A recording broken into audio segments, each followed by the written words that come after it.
The October 21st, 2020 meeting of the Yarmouth Planning Board is about to convene. As a precautionary measure to reduce the spread of the coronavirus, this meeting will be held by remote participation.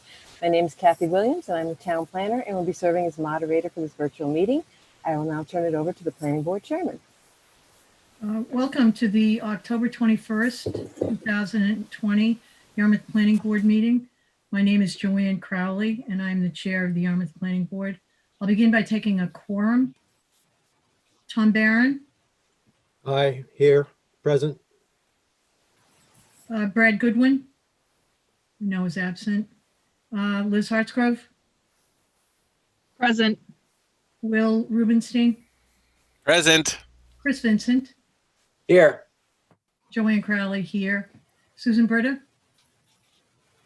Not yet. Okay. Having met a quorum, I will now call the meeting to order. Moderator, our town planner, Kathy Williams, will now explain the remote participation we will work with during this proceeding. Pursuant to Governor Baker's March 12, 2020 order suspending certain provisions of the open meeting law, this meeting of the Yarmouth Planning Board is being conducted via remote participation. No in-person attendance will be permitted, but every effort will be made to ensure that the public can adequately access and participate in the proceedings as provided for in the order. Persons who would like to view this meeting while in progress may do so by watching via this virtual meeting or the live feed on the Yarmouth YouTube channel. You may also listen to the meeting by dialing into the number provided on the notice of meeting. This meeting will also be posted on the Town of Yarmouth YouTube channel for future viewing. Please be patient as we overcome any technological challenges. For all meetings, all audience participants enter the meeting muted, and they will be unmuted when called upon to speak by the chair or moderator. If you're not speaking, please mute yourself to avoid unnecessary background noise. Do not use speakerphone or Bluetooth devices when speaking, and all votes must be roll call votes. There's certain instructions for applicants and presenters, but we do not have any this evening. For public comment, although right now we don't have any public comment, none are public attendees. None of the items on the agenda this evening are public hearings that require a designated public comment period. However, public comment can be taken at the discretion of the chair. Members of the public may request to speak by selecting the raise hand button or *9 on their phone and waiting for the chair to call on them to speak. As an alternative to making comments via the online audio phone, you may also submit comments during the public participation section via chat function. To do this, click on the chat icon and type your message. When prompted, the moderator will read comments and questions into the record. Members of the public recognized by the chair are asked to identify themselves by first and last name and affiliation for the public record. I will now hand the meeting back over to the chair. Thank you, Kathy. Do we have any guests this evening? We do not. Okay. We have several topics on our agenda for this evening. The major one being an update on the status of our community visioning discussion. Kathy sent to all of us this week a couple of different documents. One, consultant memorandum from Horsley Witten that outlined several comments and suggestions for our public participation plan, our visioning process, our first community workshop, and our survey. So Kathy, if you would like to just give a brief overview of the Horsley Witten comments and how many of which you've already incorporated in the documents that we have with us. And then I'd like to open discussion on two things. One, the survey, of course, because it's the first time we've seen it. And second, the changes to the community workshop format. I think those are the two main items of discussion that we need to work with the planning board this evening. So, Kathy. Sure. I think one of the things that Horsley Witten was asked to do also was to take a look at our public participation and engagement plan and also our visioning process and provide some comments on that. I'm just going to go over that briefly before we move on to the meat of it, which is really the workshop format and the survey, as Joanne was saying. They have a lot of, they had included as an example something that they had done in Canton. Just so that you guys know, we are doing something very similar to that in the background. We have a whole spreadsheet of all the different contacts, and we're keeping track of all the different public engagement things that we are doing. So I don't think we need to add anything more to our public engagement plan personally. I think we're kind of doing it already. They just had a little bit more formalized in a written format with regard to all of their contacts. But as I say, we as staff level are already doing that. They did have a good suggestion of maybe having a letter to the editor coming from some of the planning board members, which I thought might be a good idea. You know, maybe having something that goes to them before the kickoff meeting from one of the planning board members, kind of just explaining what it is, why we're excited about this, and getting people kind of interested, and kind of also hyping the November 4th kickoff meeting would be a good idea if someone's interested in doing that. And then maybe having another one after that, kind of hyping the 3 workshops and the survey that's out there, and seeing if we can't get those in addition to any type of featured articles we might be able to get done through the paper, having it also be there. Because I know a lot of people like to read those and see what's going on in the community. So I don't know how everyone feels about that, and whether anyone would like to volunteer for something along those lines. Kathy, was there an article in the paper about the visioning process starting off already? No, we sent a press release to the papers and to the radios, and hopefully that will get published in the paper. But I'll also get in touch with Christine Legere from the Cape Cod Times and see if she's interested in doing. Typically what happens is she gets in contact with me and says, let's do a feature article on it, because there's a lot of good information in there. We have been doing a lot of publicity. We do have a handout and a flyer. We're getting a lot of traffic at Town Hall right now because of people coming for early voting. So I have a little table next to where people stand in line that has a poster, a flyer, as well as little. I modified the little flyers, the little 1/3 sheets that went into the water bills. On one side, it kind of explains visioning, and on the back side, it talks about the 3 different meetings, and getting those to people so they can literally take it with them. They have the poster they can look at, but then they can also take these little flyers with them. I've talked to Kyle, and he's going to be distributing those to the public areas, like obviously they're here at Town Hall, the libraries, the Chamber of Commerce, the fire and police. And I was also hoping maybe getting some of those flyers out to the planning board members, and then like if everyone took 10 each and went around town and plastered them, I think that would be really great, because there's a lot of places that you guys might go every day, like if you go to your churches or you go to school or those type of things, and just asking if you can post these up in a public area, that would be great. So that would be something that I would really appreciate it if the planning board members can do. I do know that Kyle has put on the Chamber of Commerce community information board, referencing the community visioning and giving the email address. So that's great. We did update the website and send out that constant contact, and went on Facebook notifying of all the different dates for the kickoff meeting and the dates that have been set for the workshops, sending people back to the website saying, we're going to have some more future details on exactly how you go about registering for that on the website. So I'm going to also work on sending out some additional emails directly we had done this initially to the different civic organizations in the chamber. It's a little little short little blurb kind of indicating and letting them know again about the kickoff meeting and the different workshop meetings. We're also probably next week have a real social media blitz on Facebook and Twitter and on the news items, emphasizing the November 4th kickoff meeting, so people will know about that. And also I need to get in touch with Channel 18 so that they can put that up on the Channel 18 news, as kind of run it through as a bulletin for that. So we have a lot of things that have either just happened or will be happening very soon with regards to some additional publicity. But I think getting an article in the paper or getting some type of letter to the editor would be very, very helpful. So on that, Kathy, on that first one, our public participation plan, I would certainly be willing to be a signatory to a letter.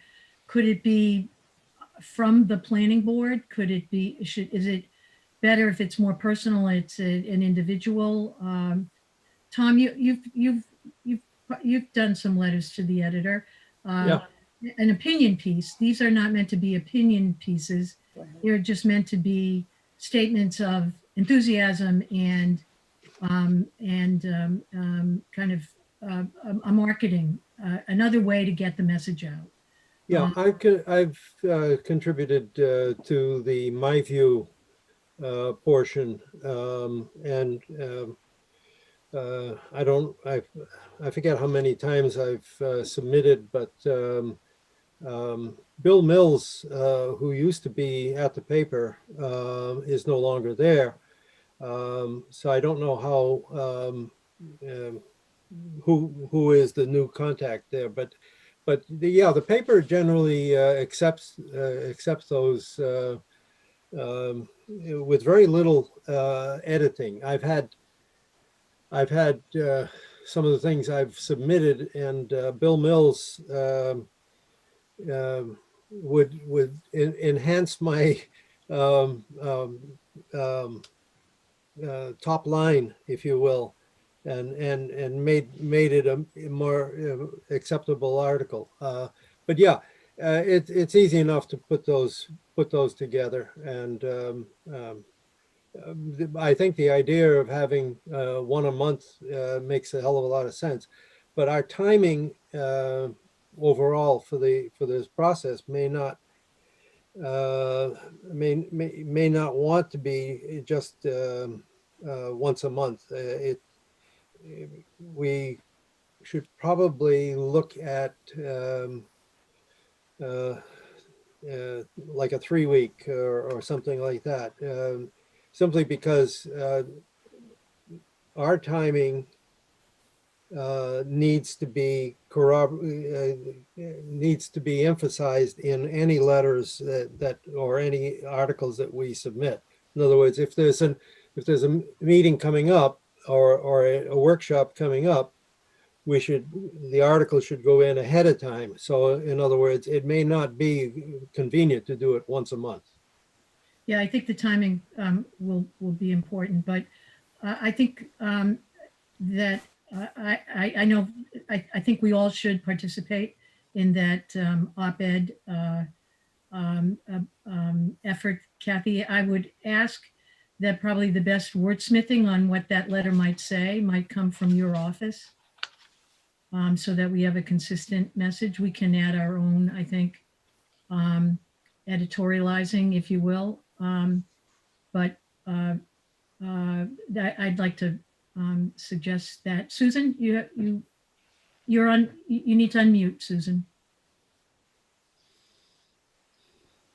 You hear me now? Yes. It took me forever to get on here. Welcome. Tell me, Kathy, what would be what's the purpose of the op-ed piece? To remind people, to get people, what is the purpose of it? It's really just, and I know that Chris Vincent also had done one when we were doing the Village Center Overlay District right before town meeting, just to kind of let people know that we're kicking this off and we're trying to get as many people coming, and just kind of more of an enthusiastic, explaining why we're doing it, what we're hoping to get out of it, what type of questions. I mean, there's a lot of different things that we could do that. If that's the purpose, I think the one way we might want to approach it are those 3 questions that they used at the Canton, I think it was the planning board, where are we, where do we want to go, and how do we get there? And maybe key off those 3, maybe a few others to key off those and say, maybe offer some, I don't know, provocative ideas or suggestions about where we are, where we want to go. Do we really want to go there? And if we do, how do we get there? And in order to answer those 3 questions, we need, and are soliciting community input, because where you might want to go, or I might want to go, or what I might think is great, someone else is going to think is a terrible idea. But I think if we offer some sort of framework, and I liked those 3 questions. I thought those were really very good questions, and virtually everything that I think they got in terms of feedback fell into one of those categories. Where we are, where do we want to go, and how do we get there? So that may be a way we could frame the op-ed piece, or think of our own 3 questions. But I think it's got to be a little more concise than, everyone seems to know we're doing this.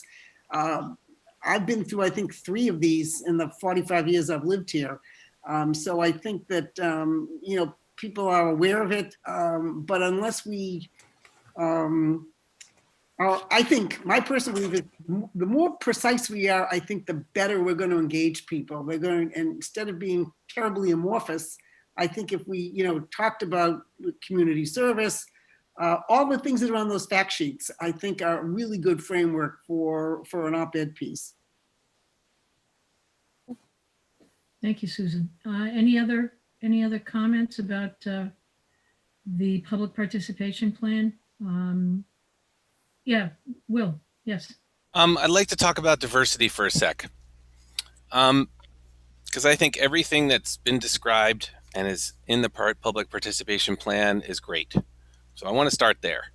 But I guess if we're making a commitment to making sure that, let's just say, people that don't look like the people on this Zoom are really represented, then I think we're going to have to do more. And let me be more specific. So I just need a little guidance, and maybe from Kathy and maybe from some other folks here or in the town. But I think, and I would be happy to do this, I think some of us need to go out into the town of Yarmouth and go to places where people are.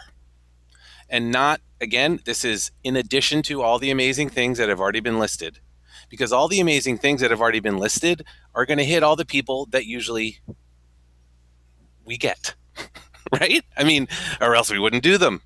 So I'm challenging us, and I'll get to the survey later when we talk about the survey itself, because I've got some concerns, but I think they can be worked through.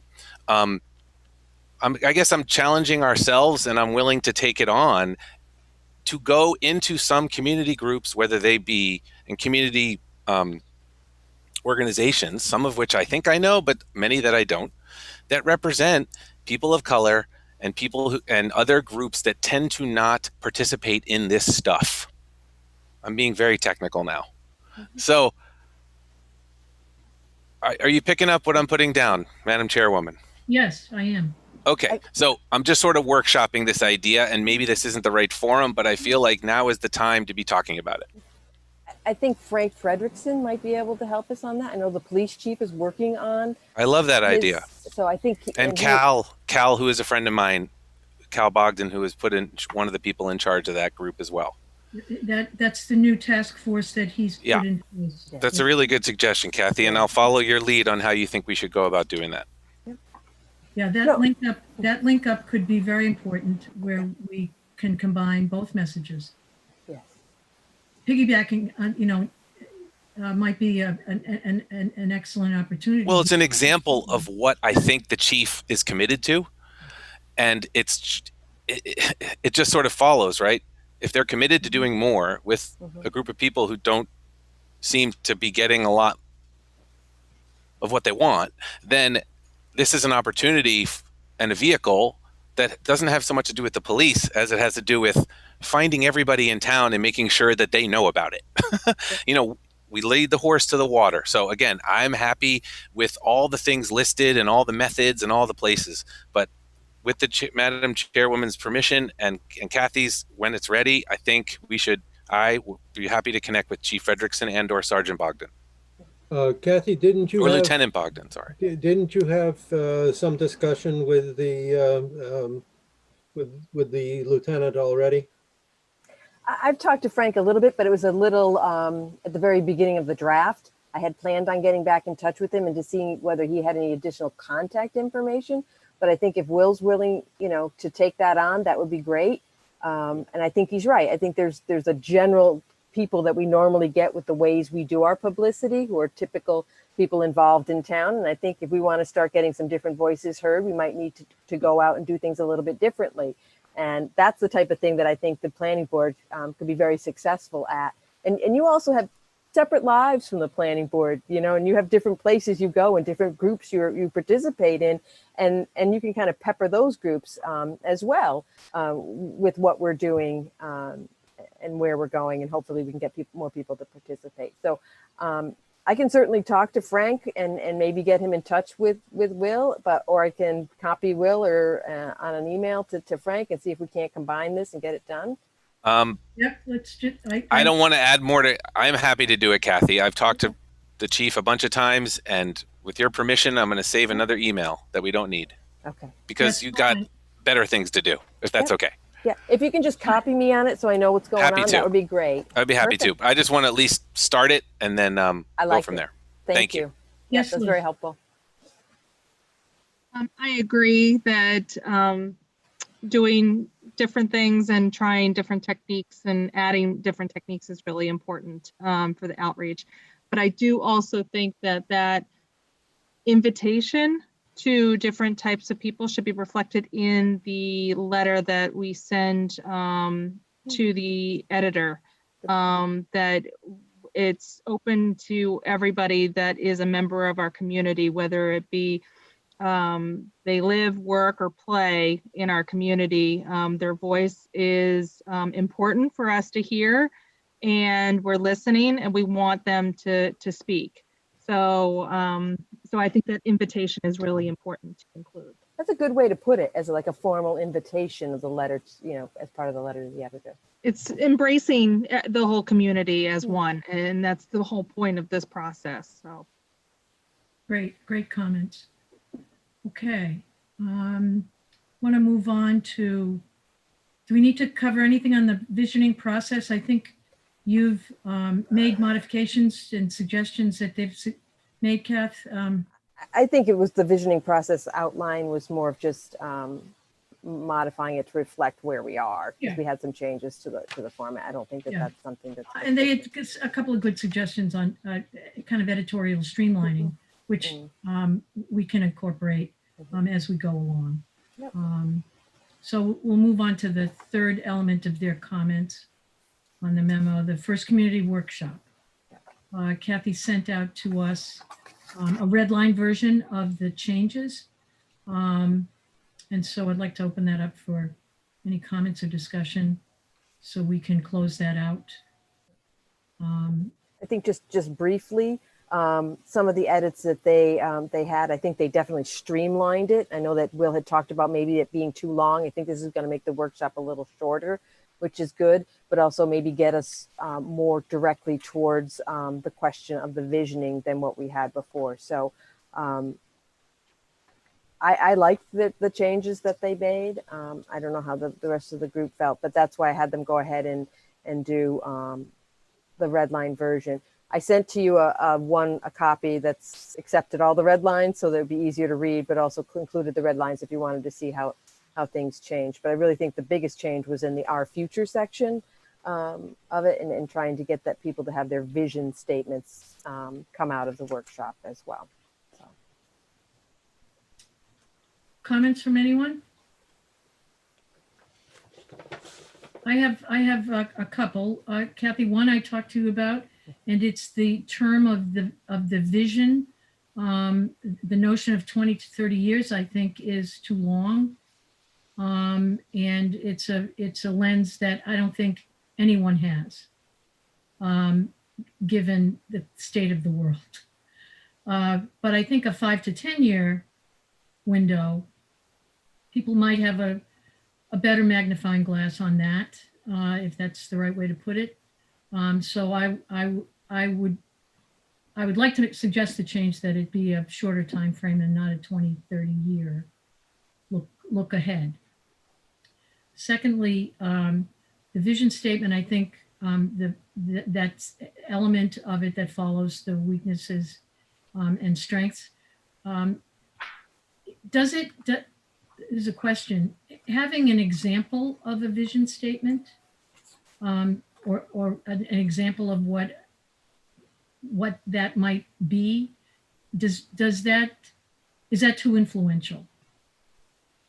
In terms of their thinking about, we let them decide what a vision is. I think you're going to get ideas from people, and you might like in this particular section, you may get, I like, when she's talking about the stream of conscious thoughts, I think people are going to probably pepper a bunch of different things that they like, and it's going to be kind of up to us to take that, coalesce it into the important parts and create that into a vision statement. That's the way I was thinking. Okay. And then the only other comment I had was with regard to, we'd originally designed this as what commonly is known as a SWOT exercise. So now we're doing just strengths and weaknesses, and we're not looking at opportunities and threats. As I read it. Yeah, I think there's also the opportunity for opportunities in some of the questions that they have asked. But as as two standalone segments, those have been, Correct. as I read it, those are being dropped and Correct. rather incorporated into the others. Yes. Okay. Yeah, someone had the Tom? Yes? Yeah, I think Susan had a comment first. Oh, go, Yeah, Susan. I actually like Joanne's idea. There are several ways, of course, to get people to participate. One is say to them, what do you want to do? The other is, as a board, come up with an idea or come up with a general framework and say to the public, what do you think about this? We're doing number one. We're doing the first way, which is fine. But I think that I don't know, maybe at some point after we do the first go round, when we synthesize some of these ideas and come up with a statement, we send it back out and say to people, this is what we heard. Do you agree with it? But I like that idea. Sometimes it's easier for people to play, the editor as opposed to the author. And maybe we can do it both ways.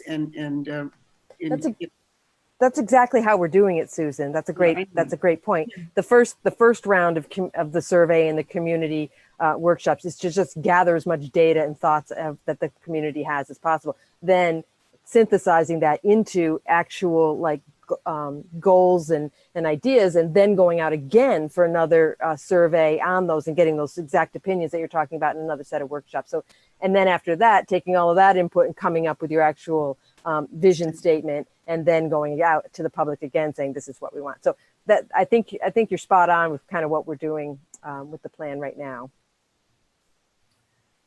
Yes, Tom. Yeah, your comment about 30 years or something less. There have been a couple of events in the town that have lingered for 30 years waiting for resolution. One of them is the senior housing near the senior center by the Yarmouth Housing Authority. And then the other is the drive-in site. It lingered for almost 30 years without resolution.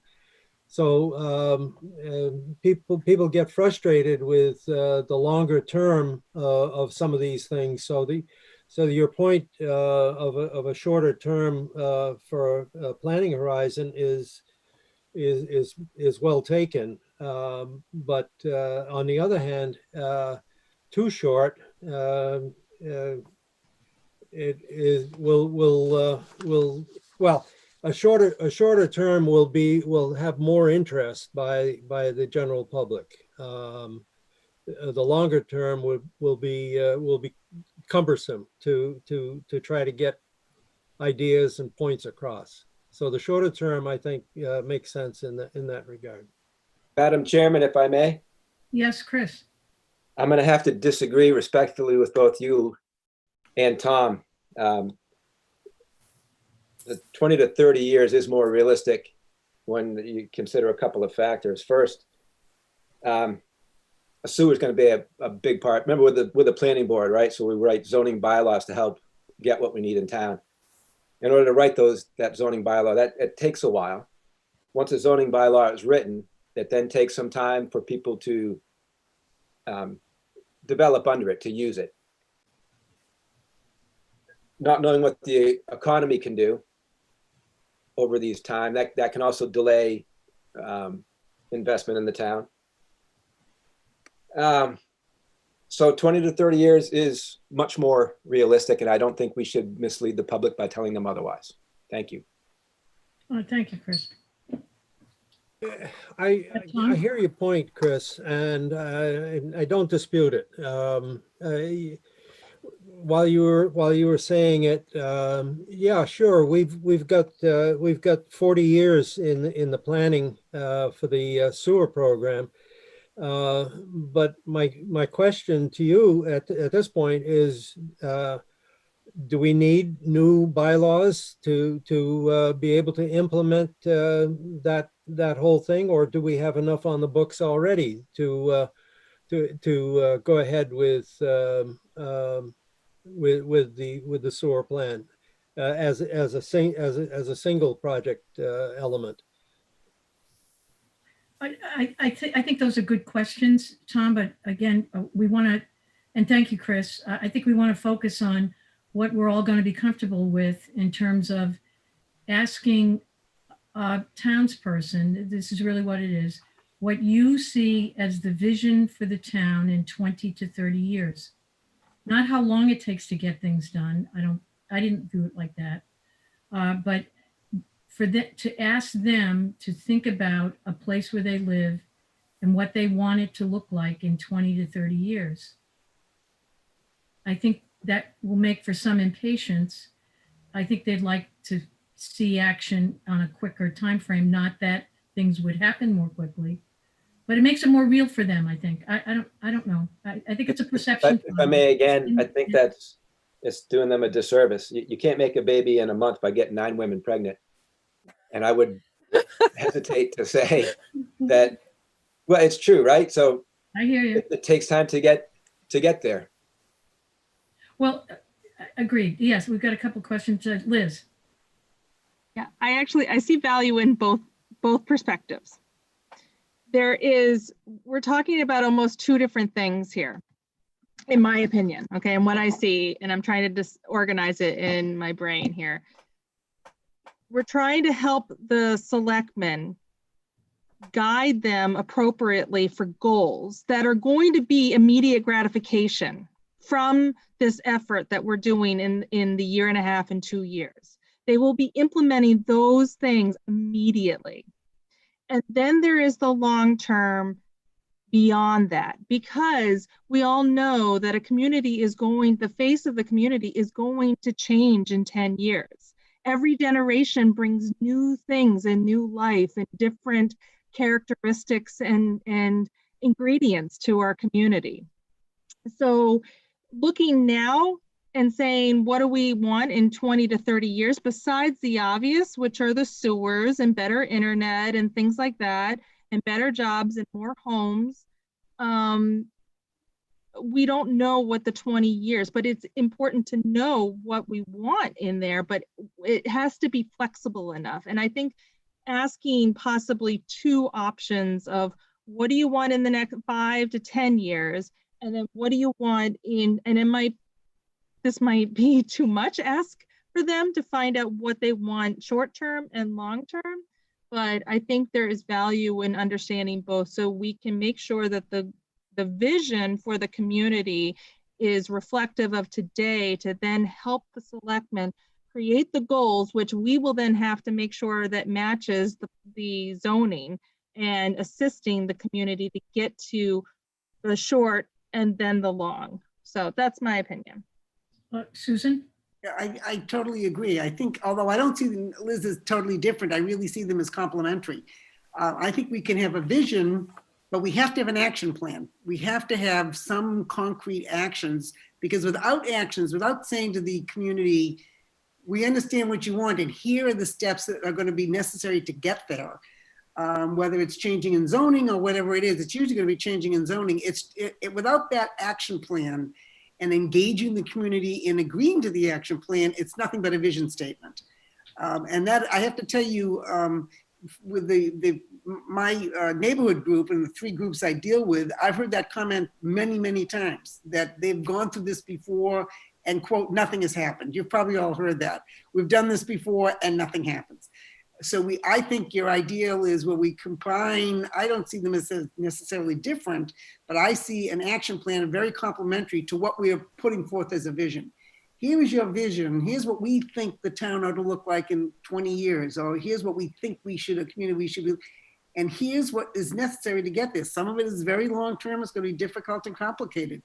But I think we have to combine our thoughts with an action plan. Otherwise, I think we're going to lose interest and it becomes just another vision statement. Okay. Yes, Kathy. The vision statement is the very beginning part. I think you're hitting on all the things that we are doing, Susan, which is great. But once you come up with the vision statement and the general goals, then you move on to the local comprehensive plan, which is the actual implementation plan. Okay, here's the goals. Now, how can we go about in the different actual 1 step, 2 step, 3 step? Right. And then when you also in there, you will have identification of how long do you think it's going to take for you to do that? Is this, 1 to 2 years, 3 to 5 years, 5 to 10 years? And who's going to be responsible for kind of moving this along and identifying participants? No, I agree. I just think all that information, once we get it all done, even if it's in general form, I think we have to package that as a complete package and give it to the community. That's called a local That's comprehensive the local, plan. that's the LCP. Yep. And if I may, I don't know who's saying that nothing's gotten done. Maybe they haven't driven down Route 28 in a while. But over the past 10 years, there's been quite a few things that have changed in Yarmouth for the good, and things that keep changing for the good. So I would just encourage the public to get out there and look around a little bit more. But to the point where the reason they say it seems like nothing's got done is because these things take a while. Right. And the effects that we're seeing now are from things that we put into place 10 years ago. Mhm. And they're just starting to come to fruition. So this is a tree that bears fruit, but it doesn't come overnight like asparagus. Right. Okay. You're full of analogies tonight, Chris. Yeah, that's my last analogy for the evening. Thanks for bearing with me. And- I and appreciate it. Kathy would probably point to the VCOD bylaws that have done just exactly what Chris has said. Those are the ones that have seen the changes most recent. I do think in general, and the reason sometimes it takes so long for anything to happen in town government is you need to guide and shepherd and build consensus to one agreement. And even when you come to one agreement, like for many, many years, the drive-in site was going to be a marina. There was a whole marina group. If Brad was here, he'd tell you how many hours of his life went towards that. Beautiful. And then- Man. It's a beautiful. And it was exactly. And that was like, and then many people were very interested in that. And then it became, it's maybe this isn't the best idea. Maybe it's not financially viable. Maybe it can't happen. So what are the other plans or other options? And that's when you came up with the Drive-In Site Utilization Committee and the current plan that we have now. So building that consensus to get a project to move forward, I think is the hardest thing to do. I think Chris realizes even when we were doing the VCOD, herding everybody to a consensus and an appreciation for what it was trying to do and getting people to come to town meeting and vote for it. That's where the rubber hits the road, is when at town meeting, when people put their vote out there to actually spend money on something. So. Okay, so I want to do lock in something here, Kathy, so we come to some agreement. One option is to just we'll go with what Horsley Witten has suggested. I don't really have a problem with that. The other one, which might be a little bit of a compromise, perhaps in wording, is we let them define what the future is. That we just say future. And that might make it messier. Or we have a timeline that we say, 20 to 30 years. I'm not wed to a shorter time frame. I just don't want to constrain thinking that something that could happen in 5 years is off the table. You had a good point, Joanne, of I think we're always thinking of physical improvements, physical changes, but there might be systems that can change in a much shorter period of time. Maybe people want more transparency in government, or maybe, so there's other things that could happen in a short period that by saying 20 to 30 years, people may not necessarily be thinking of those things. Yeah, so that was interesting to me. Well, that when I made the comment, it was, to build something, a bricks and mortar time frame has to be at least 10 years, probably 20.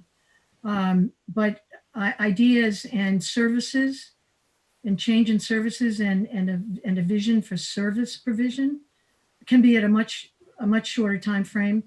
And it isn't, I just didn't want those ideas to be excluded. And maybe we just work that language into the workshop, that it's both ideas and bricks and mortar. Knowing that certain things take a longer period of time. So Chris, your viewpoints on this are very important because you've been there, kind of done that. So I think the weight of your opinion is important, and I think we can stay with the way that Horsley Witten has left it. That's fine with me. I made the comment, but I'd just like to make sure that when we're doing the workshop, that it's not just bricks and mortar, that we include an important component that is service and not non-bricks and mortar, if you will. Yes, Liz. Well, Kathy, they can do that with the facilitator training that we're going to take in prompting and making sure that we keep the groups that were assigned tasked with making sure that it's open-ended or more broad, whether it be if they're narrowly thinking only, bricks and mortar and only 5 years from now, we know the techniques, or they train us the techniques to broaden it and continue the group discussions and thinking a little bit differently. So, but I agree. I think it can also be reflected in our letter that we're looking at that we're looking for road projects as well. I mean, the list of things that that Kathy put together of all of the accomplishments, and Chris is correct. There has been a lot that has been accomplished, and seeing that's a prime example of how much has changed in our community in the last 5 and 10 years. So there's a lot that's not just pavement or buildings and stuff, construction. So. Okay, so I think we're all okay on where we're going to go on this. We'll just make sure that the workshop reflects facilitator engagement over various timelines in bricks and mortar and service.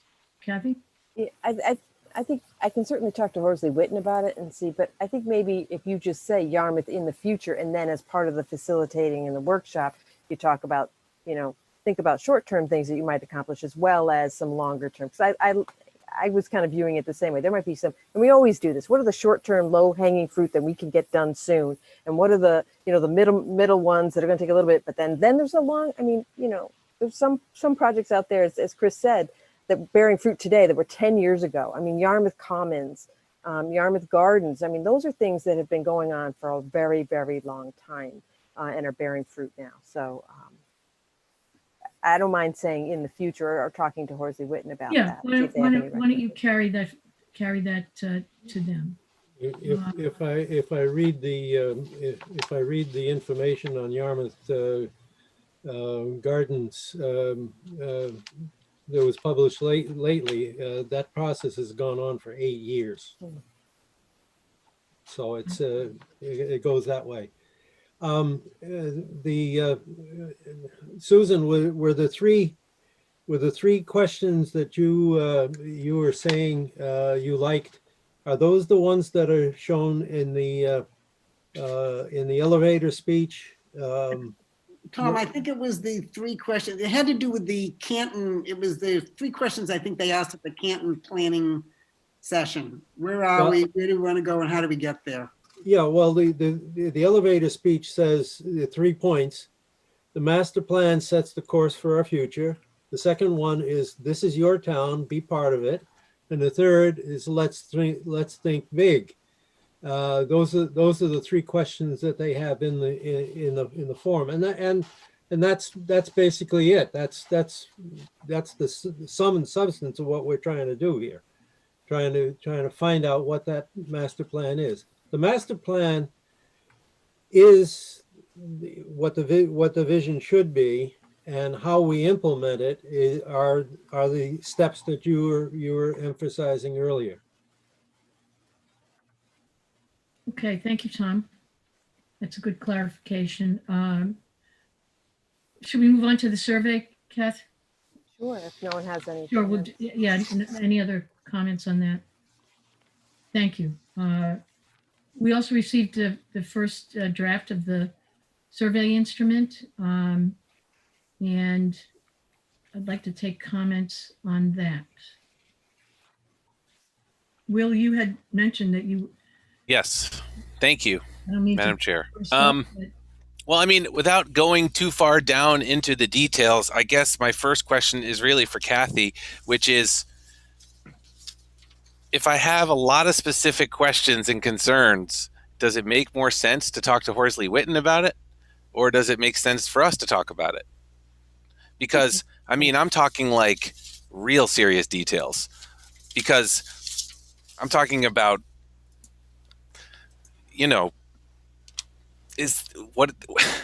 sorry, let me start again.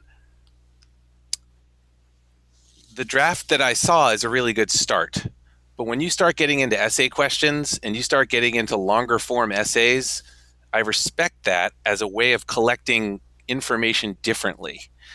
But then you muddle the survey in terms of, is this a survey that's trying to find out just what people want? Or is it a survey of us trying to figure out who are the people that are telling us what they want? Because those are two very different things. And what I'm concerned about is this draft doesn't do either one very well.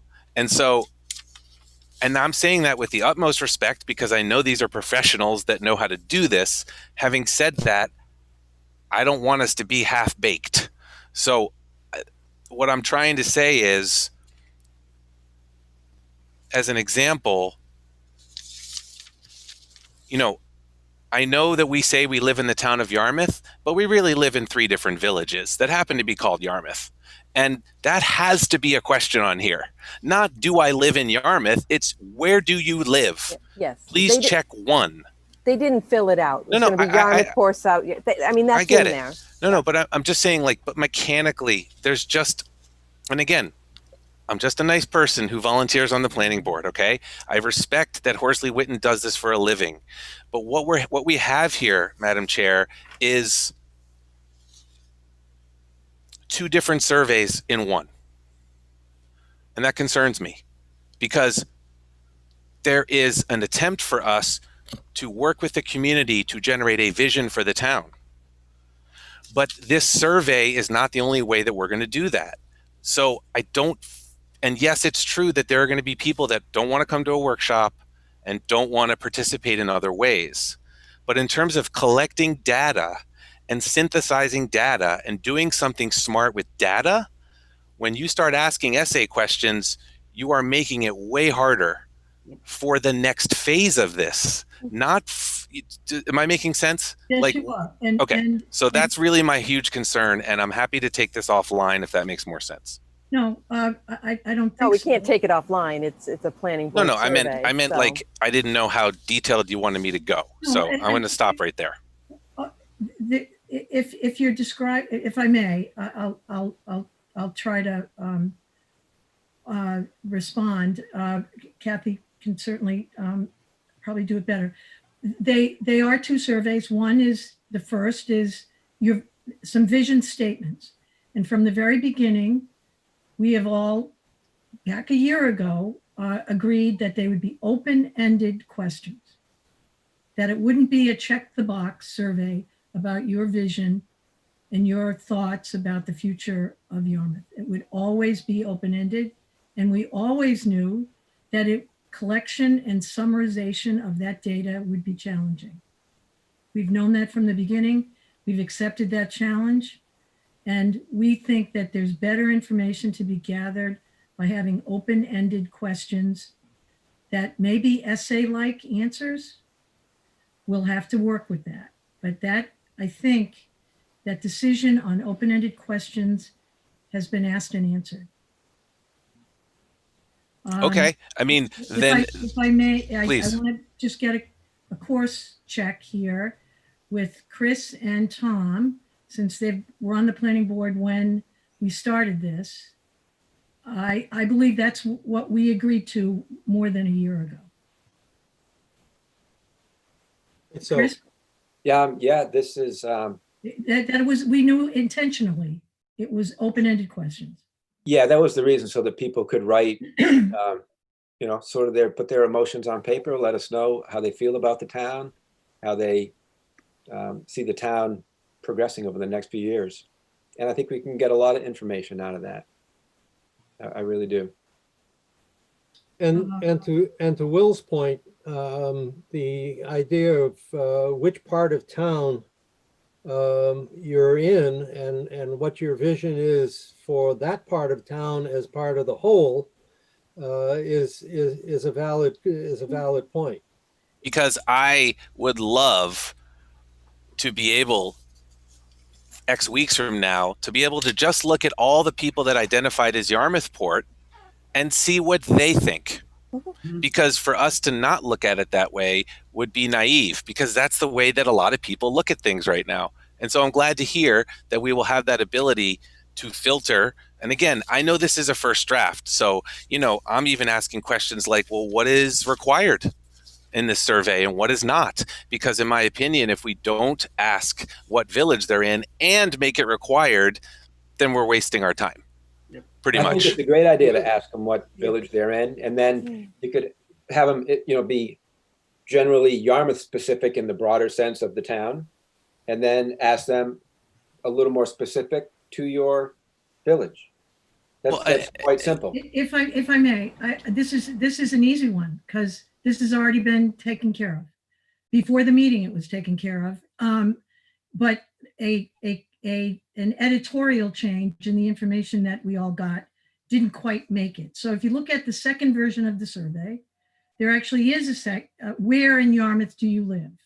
Where? And that was supposed to be, because I raised this with Kathy yesterday in our pre-meeting, the 3 villages. It's critical that we know that it's one of the 3 villages. And obviously there's a lot of faith, right, Madam Chair, that people will tell us the truth. You were prescient, it's That's the chance you take. Or I was. I No, you were. I'm just a regular person. I come before or after anyway. Yes, Liz. I think in their responses, in their narratives that they provide us, will also provide us some sense whether it's really focused on their village, their changes that they want to attack in the village versus townwide. And so we'll know where they reside or where their heart is in our community, but then we'll know from that individual's responses if they're looking in their village, keeping within the village, the scope, the whole thing, because they'll reference it.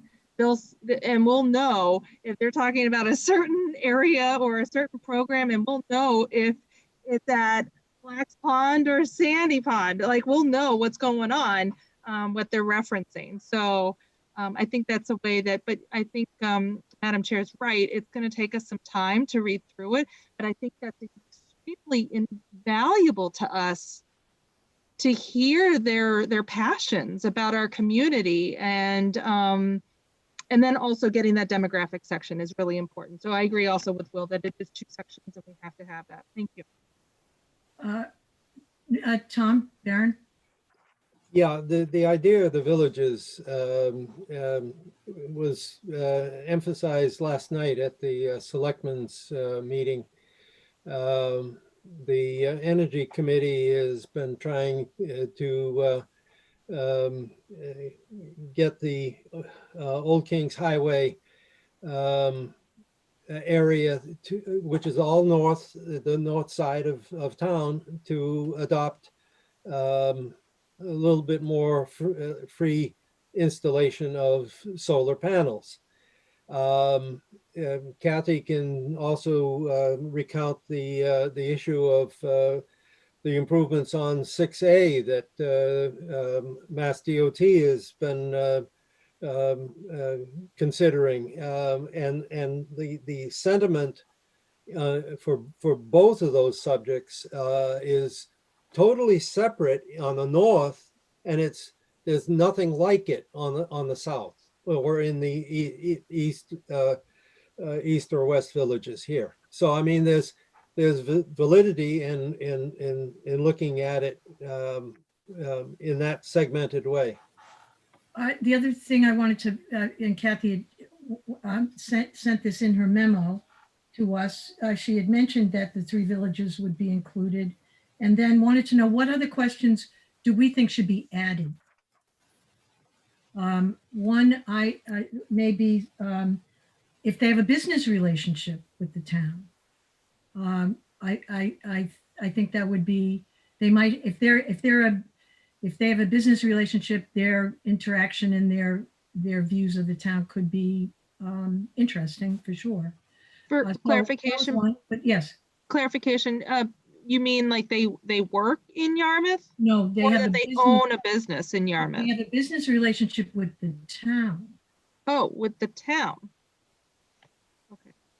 I did notice, just point of order, I did notice that working in Yarmouth isn't included in there, and that's really important because that equals jobs.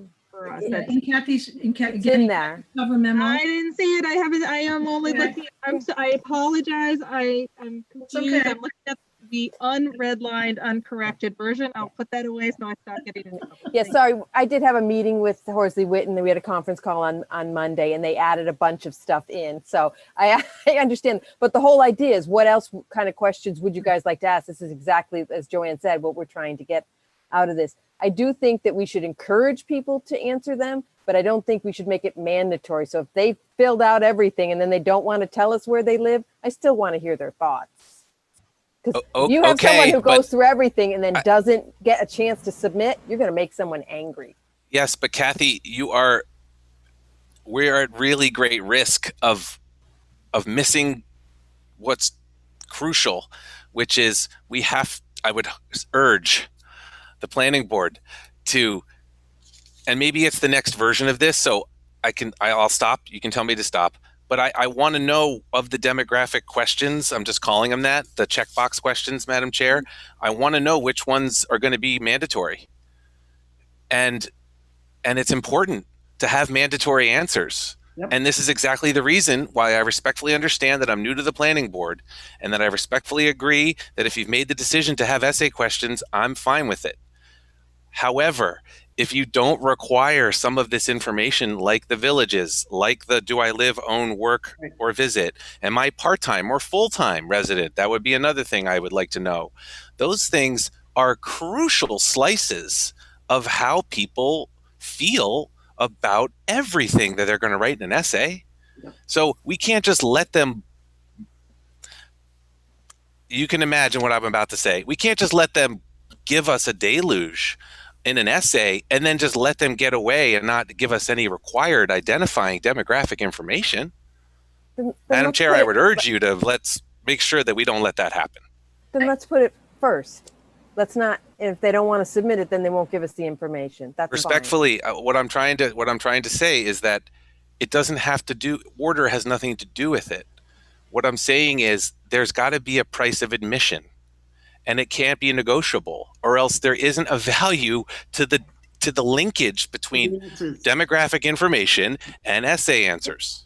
My only point is, if you're going to make it mandatory, have people answer it first before they get to the point where they put all the time and effort into. I hear what you're answering the saying, and question. I would absolutely defer to you and Horsley Witten in that That's fine. regard. That's fine. If you guys want it to be mandatory, that's fine. My only thing is don't make someone mad by filling out something and then not being able to submit it because they weren't comfortable. I think vast 99% of the people are going to fill out the demographic information. I don't think you're going to have a significant issue with it. We're not asking weird questions like your income or anything like that, where Sure. people might hesitate to do it. I just say, if you're going to make it mandatory, let's just do it up front, and then you can submit your comments later. And clearly not everything has to be mandatory, Kathy, so I agree with you. Yeah. Like, we also don't want to make them annoyed by the time they Right. get to the essay questions Right, because right. they feel like Right. they've gone through this gauntlet. So I feel like we're coming to where we need to be, Madam Chair, which is this is heading in the right direction. I appreciate you giving me the moment to bring this up. Thank you.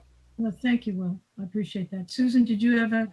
No, I was just going to say, I completely agree with Will. I think that I love the term price of admission. You know, if you're going to make comments about your community, you have to identify as a community member. And I think Kathy's right. I think 99% of the people, particularly when they know it's going to be, it's not going to be public information, but I think he's right. You have to commit for your comments to be valid and carry some weight in a community. You have to identify yourself as a member of the community, not by name, but certainly, do you live here? Do you own a house? Maybe how long have you, maybe, 5 or 6 basic questions, but it establishes it helps with the demographic, and it gives you a buy-in into the answers. It gives you some legitimacy to give an answer because you are a member of the community. And I think he's absolutely right. I think there should be 5 or 6 basic questions that are mandatory to be answered, and it goes with your submission. So that we can say, out of the 800 people that submitted answers, 750 live here and have lived here for more than 30 years, whatever you want to say. But I think he's absolutely right. This can't be just an opportunity for people to do a dump on the town and then walk away. I don't want the planning board standing in front of the selectmen and them saying how many residents and non-residents, Right. and we're like, well, we don't know. We did not. And they're like, what do you mean you don't know? Right, How right. do you know? How are you putting together a community vision if you don't know how many residents versus non-residents are? Yeah, I tell you, in the That's other, why I just want to make sure that we can stand up and be proud and have that and be very firm with saying, we know how many families are contributing to this, how many seniors, how many of every branch that we are trying to collect that literally will show us the big picture of our community and how it has changed. And I know census does that every year and whatnot, but this is a different thing. right, and Liz, I think also is important, also that demographic, how it drives the vision. How it drives that vision. Very much so. If we don't know who's driving, we can't own the vision. So how many seniors reply? How many of the senior replies, how did that drive the vision of what they think Yarmouth is going to look like in 20 years? And, That's yeah, and the extremely- workshops too. I mean, the workshops are another opportunity, Yep. you know, just like a town meeting, right? What do they ask when you stand up at town meeting? What precinct are you from? Yeah, exactly. So, I mean, I think Kathy has got this, and my apologies if I made it seem like she didn't, because I'm just responding to the survey that was given to me, and I just wanted to make sure, and I'm certainly happy and not surprised to hear that it will be way more detailed in the next round. Can we just go over what I realized unfortunately got sent just by email yesterday, but maybe Yeah, we can just go there is over a- that? Because there Really were two briefly? surveys, the first one and then the second one. Yeah, right. So they're asking, the first question is, do you live in Yarmouth, own a business in Yarmouth, work in Yarmouth, own property in Yarmouth, but live elsewhere and visit Yarmouth?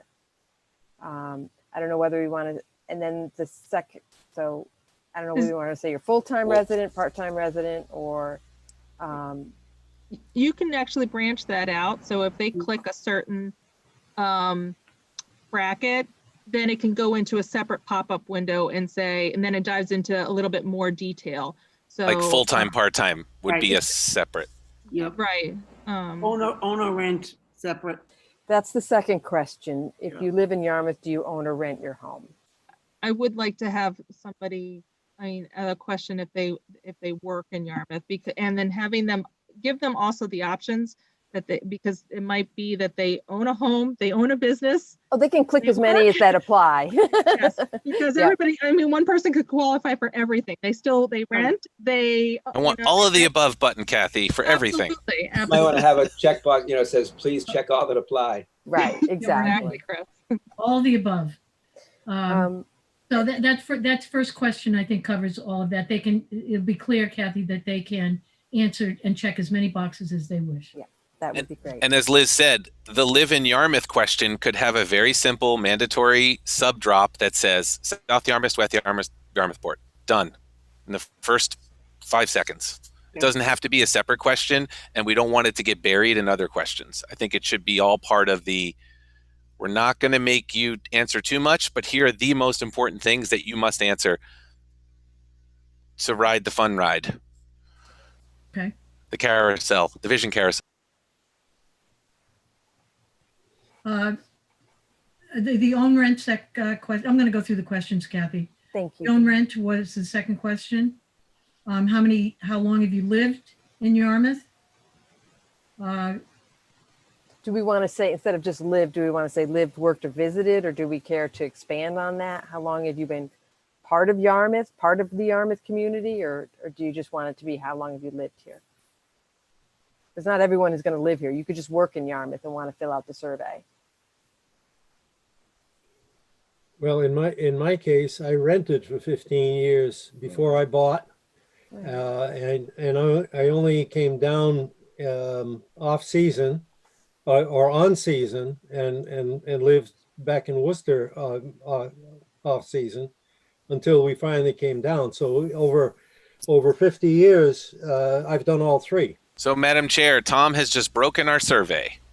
But what I say respectfully, Tom, because you brought up a really good point, maybe the question is, which of these best describe you or something, because Yeah. you're right, Yeah. Tom, you've lived the whole life of Yarmouth, work, play, and the other one. If I can, Well, if I may say, knowing someone's background really isn't pertinent so much to the future. Great that you live someplace else. Many people did, a whole lot of people did. But we're talking about what we're looking for the future. So do you live here now or do you not live here now? Right? I think having that background just muddies the waters unnecessarily. So if I understand you, Chris, that the question about how long you have lived in Yarmouth, as it's stated, is you're comfortable with that? Yeah, absolutely. That's not Not enough a, not a, insight into com- how long have you been here? If you knew, well, if you've only been here 5 years and you're 60 years old, we get that you've come from someplace else recently, right? I mean, there you go. and Chris's point is correct. We're looking for the future, not the past. So you don't want to ask a question at all? You could, as a compromise, you could actually put in a separate category where they fill in the blank if there is a separate circumstance, an individual circumstance that isn't actually fits the box that Other. we're trying to put them in.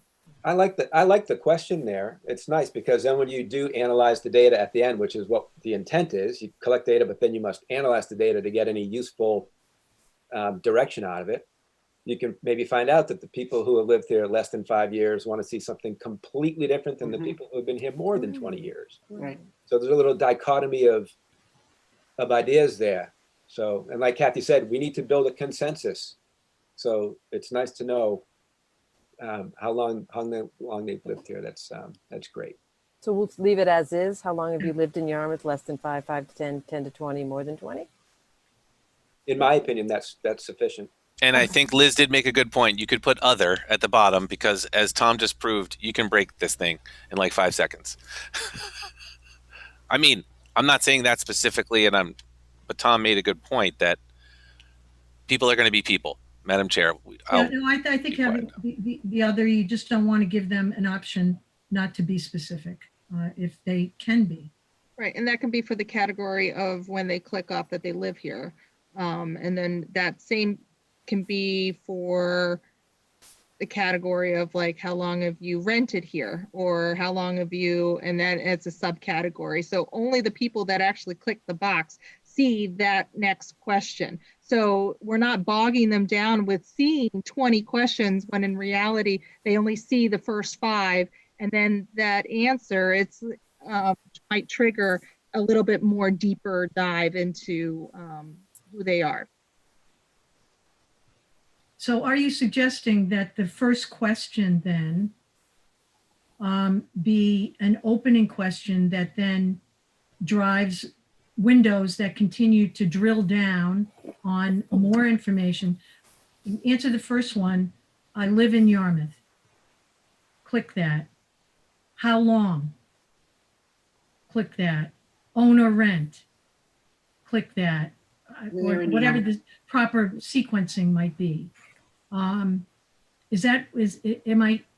I hearing that's, Kathy, is that possible to do something like that so that the first categories, we could find out how long they've worked in Yarmouth? I'm sure anything is possible with the Survey Monkey. It's just how complicated it gets. I'd have to talk to Horsley Witten about compiling that. I just think More that we're consolidating. It seems like the prompt Yep.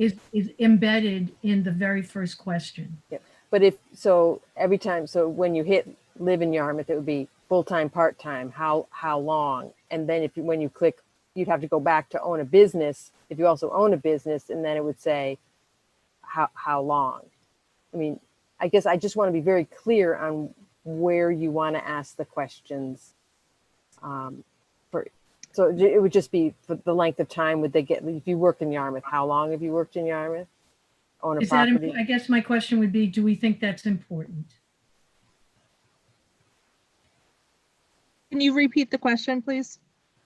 Do we want to know, as an example, how long, if someone works in Yarmouth, do we want to know how long they've worked in Yarmouth?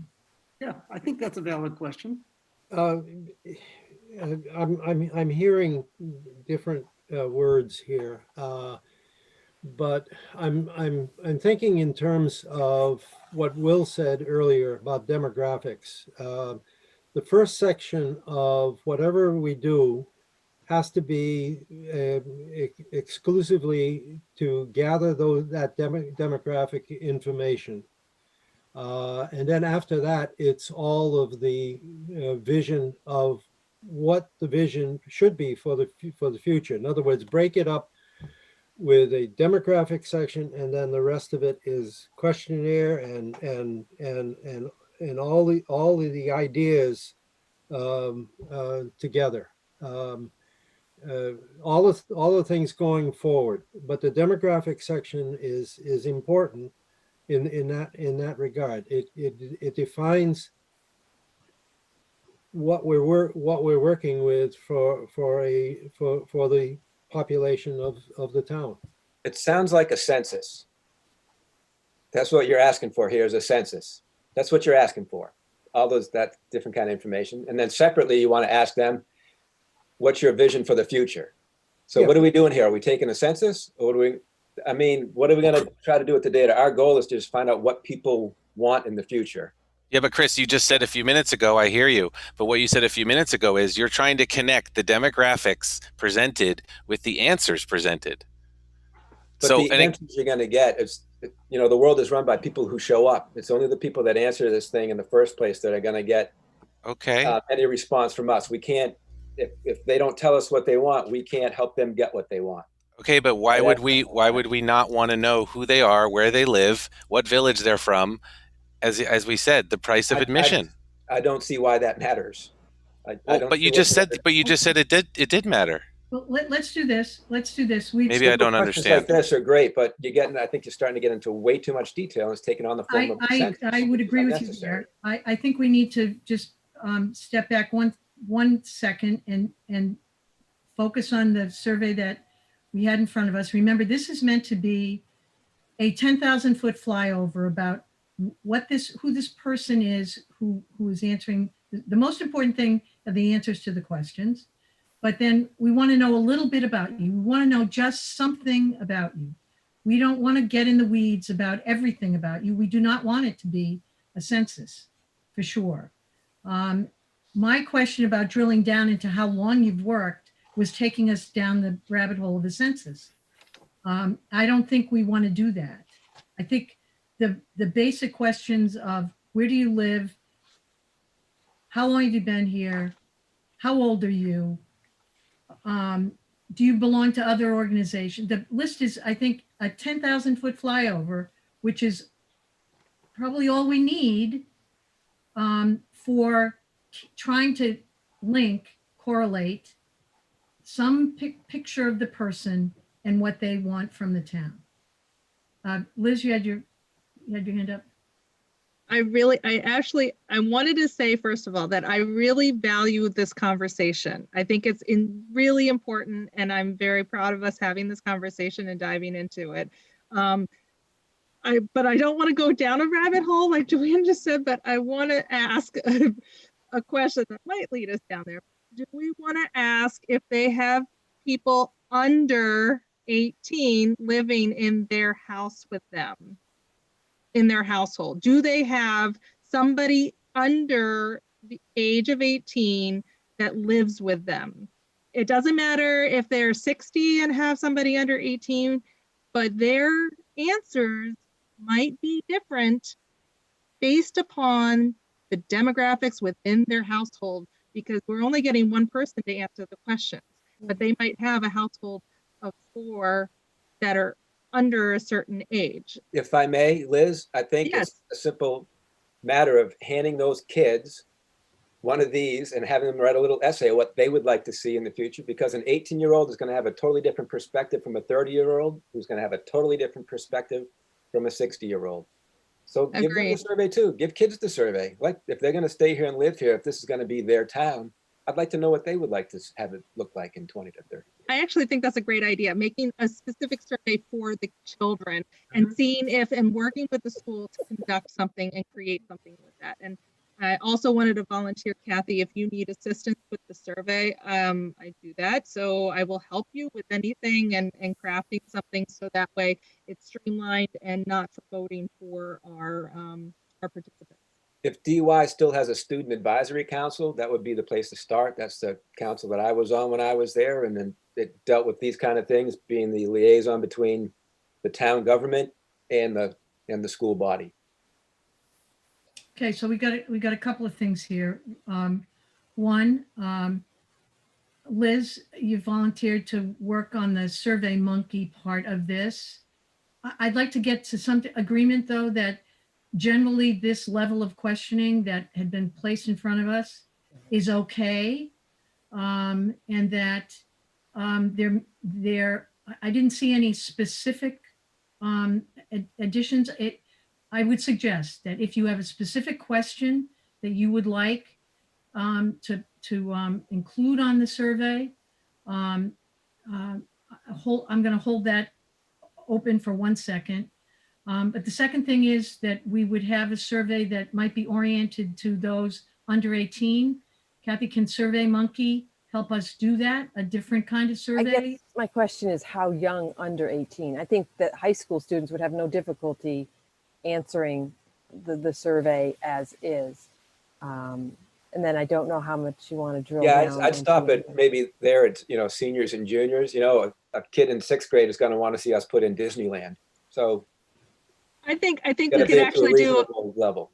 I'm sorry, Chris, I didn't mean to interrupt you. I think That's we could fine. do a coloring page, and kids within an elementary and middle school actually, or like middle school, do words and create and do a list of words of their vision. And then elementary school is draw a picture of where you think your community will be in 20 years. And I mean, it could be, you're right, Chris, it could be Disneyland, it could be space, it could be, but they could bring in some extraordinary visions to this whole picture and put something that we could actually display. These are part of our community members. And I think that's something that we should really embrace and capitalize, not capitalize, but showcase that I it's think that's a great idea. different perspectives, that we could have a narrative and then we could have a visual that goes with it, but in 2 different generations. I think it's really powerful. I'd like to suggest on that, Kathy, can you work with Horsley Witten on this? Sounds like an auxiliary, almost Yeah. marketing effort at the end.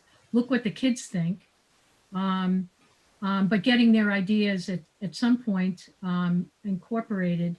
But I look at that as an engagement and a marketing and a look what we've done kind of exercise, not necessarily trying to incorporate any of this in a workshop. We've got to move forward on a calendar with the workshops. I think for right now, I'd like to concentrate on getting through the first 3 workshops. Yes. And then we can start looking at, do we want to tailor and start getting, maybe that's what we do in January, or early February while they're processing some of the data that we've already gotten through the survey and the workshops. Maybe we get some of these other community members involved. And maybe it is like, if we find that with the demographics that we're missing people in Yarmouth Port altogether, because sometimes it's hard to pull them down to get involved, that maybe we need to do a little bit more outreach in that particular area. So there may be some additional work that goes into that. But as far as the next 2 months, I'd like to kind of concentrate on the plan and the survey that we have right now, and we have a lot of opportunities in the future to kind of expand on that. And I do think that I do know that in Brewster, I think they did do something similar with that, where they did go into the elementary schools and get some visioning from that, from the students. And I think it's very sweet. And they do have a lot of very interesting ideas, and maybe freer ideas than we have, because we get bogged down and boxed in with the reality, where they're kind of more truly visionary. So. Yes, Will? I just have a question about 2 last demographic questions, because I think you said that was still open. And I just wanted to know, historically, if you could help me, Madam Chair, have we ever asked about gender or race? I don't know. Okay. I typically don't. In the Okay. surveys, in the limited surveys, I haven't done a ton of them. Typically don't. Gender might be something you can certainly ask, but we purposely I don't didn't think put that in. for me, I don't think it matters. And if I could see Chris's face, he would be like census. But you know, I just wanted to know what the history was. I'm not necessarily, barging in to say it has to be required. I certainly think it's more important to know age, village, and some of the other things as Yeah. presented. Yeah. Thank you. I think the idea of whether you have someone under 18 in your household is kind of like, are you part of a family? And I think your answers might be very different if you have younger children who are in the school systems than if you're, an older person. You might get some of that out of how old are you, but that's a question for you guys as to whether you want to include that. Will, your point is understood, but I think you've already said that you're willing to talk with the police chief, and you can get a better sense of what the diversity profile is for the town from that contact. There aren't that many blacks. There are a substantial Portuguese community, I'm sure. There's lots of Irish. If you want to start to break it down into ethnic groups, so I mean it sometimes it's best not to venture too far into that topic. I think on the gender, sex, leaving it off doesn't deteriorate the information that we're going to capture. Correct. But it's a good question. It's a good question, Will. But I do want to go back to the question Kathy just raised that others have. Do we want to have something with regard to household? The person who we're interviewing may or may not come from a household. There may be a single person. Yeah, there's something I wanted to. How big a household? And there's something I wanted to add in terms of in terms of numbers of people and that we survey. I've been working in precinct 6 for the voting, and the interesting thing that I have observed is that the elderly only come out when they have to. The older folks who are part of the community, and we have I think our numbers are, as far as the elderly are concerned, not just including me. It's the idea is that a lot of the older folks, which are a majority in the town, aren't that mobile, aren't that interested in what the rest of this goes on. They're interested in paying their taxes, and that's about as far as it goes. Well, that's the challenge we're going to have in trying to reach all those people, Tom. I agree. That's a challenge that the It's engagement just one plan, focus that I have. I understand it's a focus that we know, and the engagement plan has identified how we're going to try to reach those people. But again, I just want to close out the survey. Do we want something related to households or not? And have Kathy work with Horsley Witten to give us a question related to household. Liz, what do you think? You're muted. I know. I was Okay. thinking, and I'm like, I can't press my mouse button any harder. Time's up. Susan, do you have any thoughts? No. Or you want to wait to see what they come back with? I think I understand where Chris's point is, and there is a very fine line getting information and then going into a census. So I don't want to get into the census. However, I think maybe getting an opinion from Horace, from our consultant, to see if there's a little value, if it's going to be a nugget that's going to like, is it little, or is it going to be like, it's really going to tell us a lot? Like, I just don't want to miss out. I think that's where a lot of us are like asking all of these in like brainstorming, is because I don't want to miss out on something that could really tell us a better picture. I want it full color. So, yeah, that's. Any other comments? Yes, Susan. Actually, some of the information we're talking about, we actually can get from the census. So we don't need to ask it. I mean, we could get household information from the census. I think one of the things we should ask, but I don't think we should do it in the survey, because I think we can get it from the census. And I know the answer to this does color answers, is how much do you make? And your income will often help develop your answer. You know, if you need, like the elderly, do you need services that are more geared toward the elderly? If you get young children, you know, do you need the services?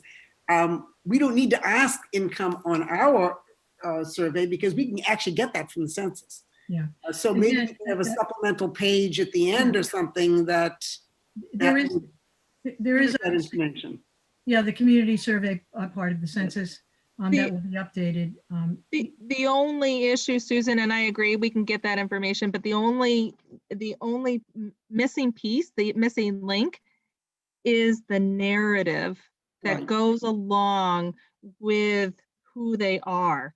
And that's where I'm just like, do we need more? Do we not? And I love this conversation where we're tossing around, like, what should we add and what should we subtract from it? Yeah.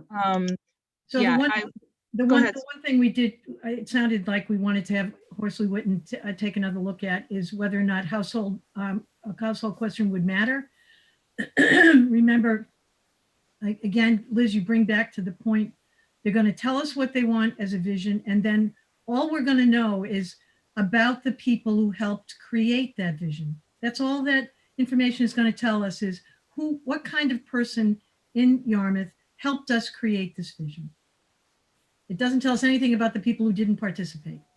And we're never going to, you're not going to capture that through this survey either. So, Madam Chair, I have to say it is not possible for any planning board, especially on Cape Cod, to be doing as good a job as we're doing. well, thank you. I'm sorry. I would challenge. I'll go on the YouTubes if I have to, but I love it. And I'm sorry Brad's not here, but that's why I was hesitant to start this 45 minutes ago, but you know what they say about sausage being made. So, I mean, this is it. This is what we're doing. And that's why I'm glad we're doing it, but I also appreciate the fact that you let us do it. So thank you, Madam Chair. Okay, thank you, Will. We're going to finish up here on let me get my paperwork straight here. I think we're done with survey. Kathy, did we want to just review one more time the upcoming dates? You had sent a memo out. Yeah, I think we need to take another crack at the survey, and maybe actually have Horsley wasn't just sent it this way with regard to having the questions. They can put it actually into the Survey Monkey. The questions I had was being more specific, so I can be sure that I'm directing them the correct way, so that I know what we're looking for. And I'll give it a try. We'll kind of see what we get, and we'll make the questions first, and we'll make them mandatory, and then we'll ask the questions. I think that's all great. We can work with all of that. Okay, they can do that. Okay. Just a reminder on next meetings. Do we, Kathy, for the? I didn't finish, sorry. I didn't answer your question. I do think that for the next meeting, I think we should probably meet next Wednesday. Well, I don't think it'll be an overly long meeting, but then we can go over the survey, the actual survey and the Survey Monkey, and make sure everyone's good with that. That may be something that gets just sent out to you electronically, so that you can go in and do it. They do it so you can do a trial run type thing. Oh, that would be good. Yeah, but I think that would be good to have that meeting. Okay, so we will meet on the 28th. Yes. At 5:30, Kath? Yes. Yep. And then the other dates, we had Kathy, November 18th at 5:30. Well, November 4th is the Oh, I'm kickoff sorry. meeting. It's our regular meeting. It's our regular meeting. It would be the kickoff meeting. And Joanne and I had talked a little bit about this. um, just being a relatively short PowerPoint presentation, kind of hitting on a lot of the points that everyone was talking about with regard to the letter to the editor, just the process, what information we're trying to get out of people, why we're doing it, and just kind of identifying the different dates and how you get access to information.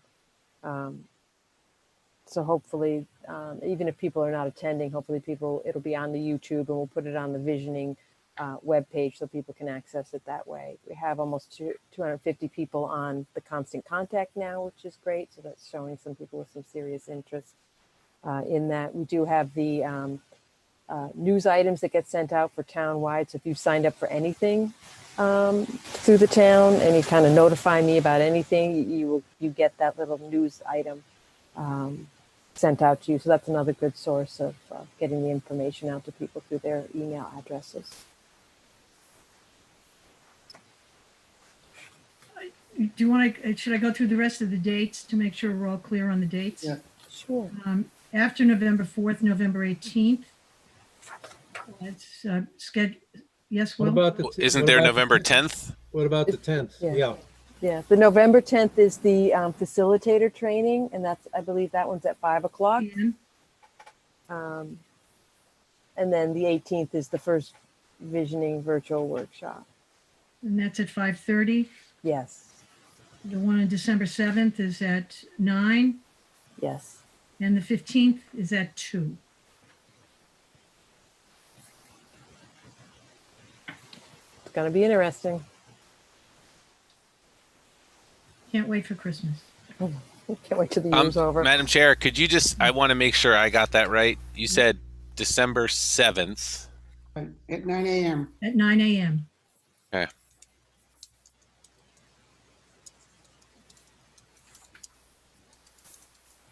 Thank you. All okay on those, Kathy, those dates? Yep. Okay, Was there one after that? Did I miss it? no. The 15th is the last one. Right, Will. the 15th. Okay, Yeah. thank you. I got that one. And it does look like we will have the preliminary subdivision for December 2nd, our regular meeting on December 2nd. Okay. Moving on the agenda. Next item is the minutes from our last meeting. May I have a motion to accept the minutes of the October 7th, 2020 meeting? So moved. Second. Oh no, I got it. No, I'm kidding. Tie I'm goes to writing the. down Will. No, please don't. No. Tie goes to the runner, Liz. You get it. It's fine. Meeting to order. Roll call. Tom Barron, Aye. Susan Britta, Aye. Liz Hartsgrove, Aye. Will Rubenstein, I Ms. Vincent, Aye. Joanne Crowley, yes. Zoning Board of Appeals, agendas and decisions, anything there, Kat? Yeah, I have an agenda I didn't send you. It's for tomorrow night. I'm sorry. I'll forward that out to Get you. that tomorrow, okay. Yeah, I'll send it out. Committee updates, planning board officers and member committee assignments have been approved by the Board of Selectmen last evening. Yes, congratulations to all of you. So I'd like to have a report out on any committee meetings that you've attended since our last meeting. I had Will, one. Go ahead. I had one just an hour and a half before this meeting. Well, actually 2 hours. But the Water Resources Advisory Committee is putting out a pamphlet, brochure, if you will, and it's essentially outlining. It's a notice of the special town meeting for Tuesday, November 17th. Three of the very important articles for the implementation of the sewer plan are on that special town meeting. The CPA will also be having articles on that town meeting, and they too will be very important. So the Water Resources Group is trying to encourage participation, town participation in the town meeting, the special town meeting. A lot of good, lot of information, a lot of action is needed. Okay. Next, any other committee reports? Will? Yeah, the CBC had their first meeting. Pat Armstrong did a really nice job of synthesizing a bunch of stuff for the special town meeting and the pieces that we're responsible for on the warrant. I would just like to bring to your attention something that I learned during that meeting, which is there was no working air conditioning in the Yarmouth Police Department building for the entire summer.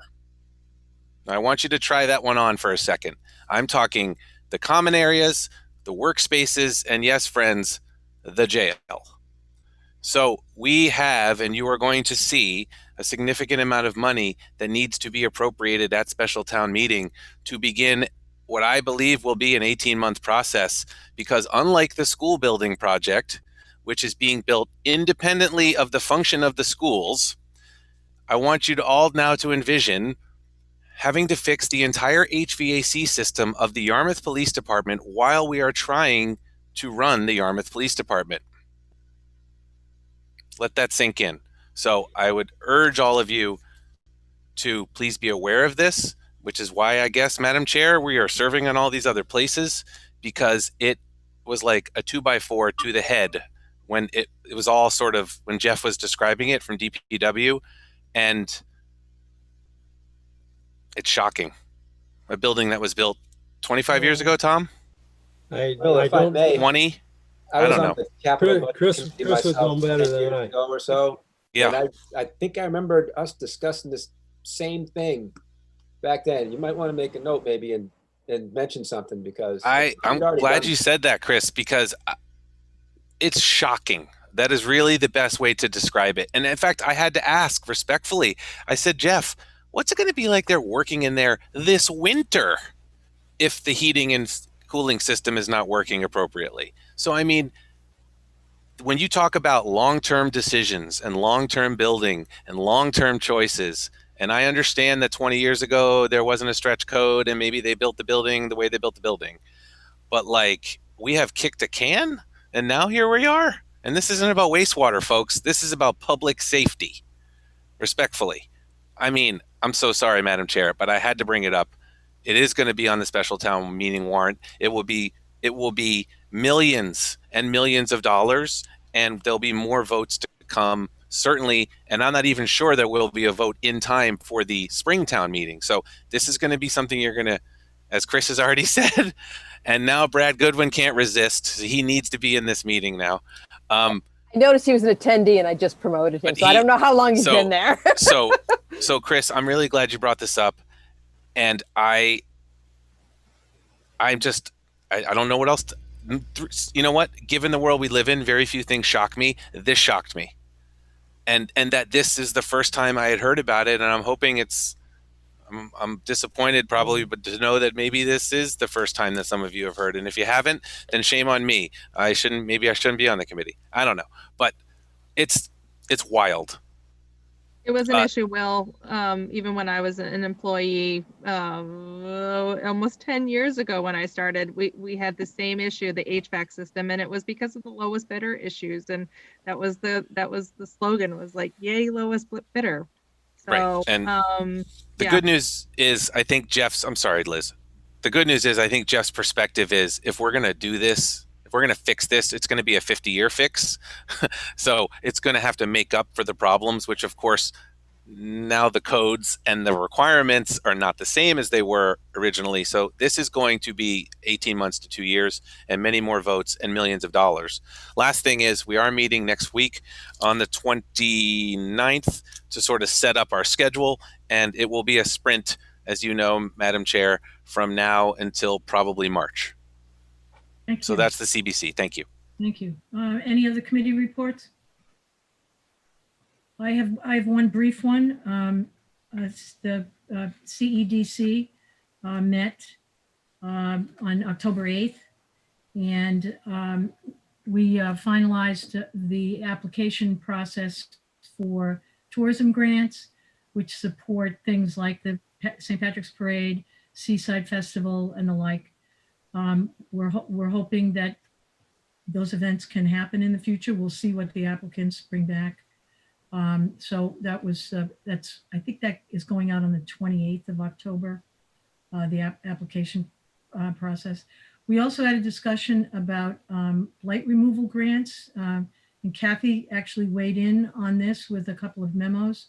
We're looking at whether or not tourism grant funds can be reallocated towards a blight reduction fund. The town has something now.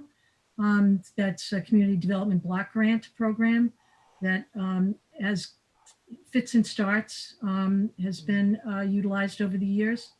And we're looking to see if we can make that a stronger grant program to help out business owners with blight removal. So we're working towards that. And I believe we're going to have Mary Wagon join us at our next meeting to talk about it. That's the update on community and economic development. Okay. Correspondence, any other board items? Yes, please. I have two items. The town of Barnstable actually posted on Facebook that they are doing the airport master plan. And on Facebook is a link to a YouTube video as well as the plan itself with public comment. And I know the airport affects Yarmouth residents, so this is an important thing. I know that they were supposed to go before the Board of Selectmen for some type of presentation. It's been on their list and constantly being pushed. It was back in September, supposedly on their agenda list, and then it's now not with a date attached to it. So I don't know when Barnstable's airport is coming, but their master plan is out there. It is for public comment. And I think that for Yarmouth residents, we need to know that. And then also, I believe the rail trail extension from Yarmouth to Barnstable has also, Kathy, correct me if I'm wrong, if the window is still open for public comment and I believe viewing. it's to the 23rd. Okay, so people have 2 more days, which is a good thing. And I highly recommend, it's not that long of a watch. I listened to it while my husband watched it and it wasn't painful. So it's an easy thing and it's a recreation of the good thing for us to have that partnership and growth into our neighboring community. Okay, thank you. Any other member items? Okay, any staff updates, Kath? I haven't checked the letters to the land court, but has everyone signed that letter? The last I checked, Chris and Will hadn't. Based on Will's reaction. I am a space cadet. All right, I'll be there tomorrow. That's good. Yeah, And- me too. Kathy, I'll have to just pop in. okay, all right, sounds great. Don't be afraid to call me. Yep. It'll be Yeah. probably end of day. Yeah. Yeah, please don't call me. No, I'm kidding. Of course you should.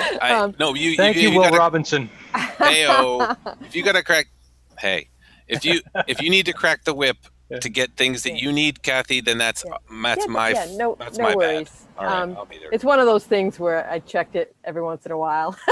I also, with regard to those flyers, I'd like to leave out little packets of 10 flyers for everybody so they can, maybe Will and Chris can pick theirs up when they sign it too, and then just do post around town, and hopefully that will be helpful. Like I say, staff is dealing with all the public places like the chamber, the libraries, police and fire, town hall, but any markets, especially on the north side, I think like Peterson's, I don't know if they have a bulletin board, but that would be great because so many people go through Peterson's. And I don't know whether the Stop and Shop and Shaw's would allow something like that. But any place like that, and then maybe the cultural center, other places that you go, your churches, like I said, any other organizations or groups or things that you participate in. It's a little more difficult now because not everything is as open and active as it normally is. But anything like that, if everyone could put 10 up, I think we'd do really, really well. Okay. Yes, Liz? I'm sorry, no. Okay, thanks for those staff updates. Our next planning board meeting will be next week, October 28th. So I think we're ready to adjourn. May I have a motion to adjourn? So move. Second, Roll call. Tom Barron, Aye. Sue Britta, Aye. Brad Goodwin, Aye. Liz Hartsgrove, Aye. Will Rubenstein, Aye. Chris Vincent, aye. and Joanne Crowley. Aye. Thank you all. Appreciate it. Hey, Brad, when did you get here? I got here only about 10, 12, 15 minutes ago. I'm sorry, I've had a full plate. Can I catch up with you tomorrow? Yeah, no worries. I just wanted to write it down. 'Cause I saw- You can didn't mark see me as you there. absent. You can mark me as absent. It's just my phone started blowing up from various people. I'm like, I've got to put them in the tub and just run to my phone and everything else. So I'm sorry. No worries, no worries. Thank you so much. Back Thank to the you. future, Brad. Go through the time space continuum and attend the meeting. It only started in, an hour and 50 minutes ago. You got time. It's a rough crowd. I'm sorry I had a personal Yeah, really. responsibility. I'm sorry. No, it just. All right. Oh man. Thanks for okay. joining us at the See you end. soon. Thank you, Madam Chair. Bye-bye. Kathy, Kathy, thank you for your patience. Thank you, with us Kathy. today. Thank Kathy, I'm you. going to see you again tomorrow. What meeting is that? ZBA. ZBA. I got off the hook. I don't have to do ZBA tomorrow night. Oh, Karen's well, gonna okay. do it. I lucked out. So See yeah, ya. thank God you're on so many committees, Tom, and you're feeling See ya. well. So that's great.